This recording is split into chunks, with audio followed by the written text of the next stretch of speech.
Overture. I did not have a funeral.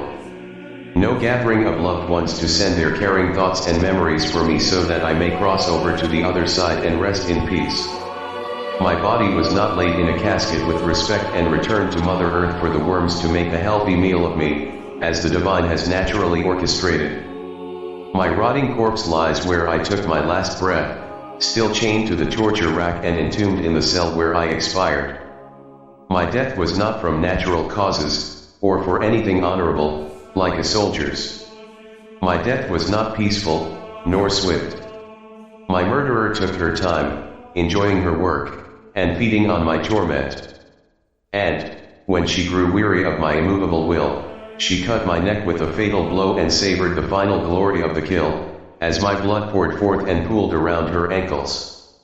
Like all other murderers, since Cain killed Abel, she committed her demonic death bringing under the cover of darkness, in a secret dungeon, under the floorboards of her deceptively normal-looking home.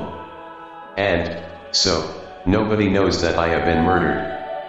And, she believes that nobody ever will, but I will not be silenced by the throat-cutting demise that she bestowed upon me. I am speaking to you from beyond the grave because she has trapped me in this hell matrix between worlds with her satanic witchcraft.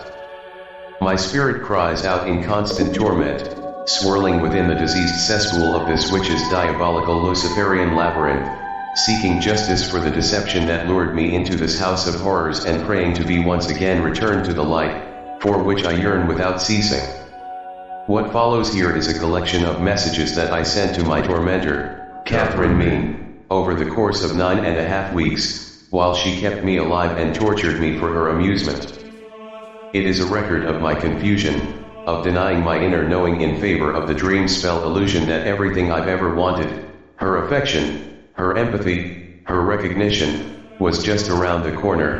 It is a record of my desperate bargaining, once I understood the helplessness of my captivity, and, ultimately, my acceptance that she intended only to bring me to my death. If that were only the blessed end of my torment. How I have prayed for the merciful release that I hoped death would bring me. Alas! Yet, one more treachery. I did not know until it was too late, that she had enslaved my soul with enchanted shackles of her dark art, dooming me forever as the haunting specter of her criminal foul play against me. And she is convinced that she has done well. My bloated corpse rotting below her feet, still chained to the torture rack where she left me to bleed out once she'd had her fun. Because of the locks. Catherine Mean will not turn her key in those enchanted locks, because the very act will bring forth a shower of light on her wicked work and she will be forced to stand before the throne of judgment to answer for what she has done. She believes that she holds the only key and therefore she can keep her murder of me a secret to the world, while she parades around in the stolen robes of my dignity, painting a picture of herself as the victim and putting me in the frame. Where is he now? Who cares? Good riddance.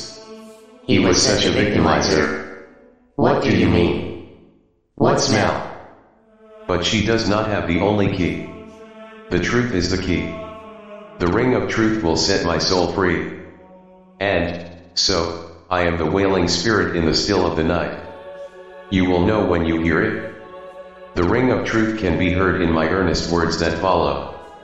For every soul that this truth rings within breaks the enchanted chains of her foul deception a little more because the light of truth cannot help but chase the darkness.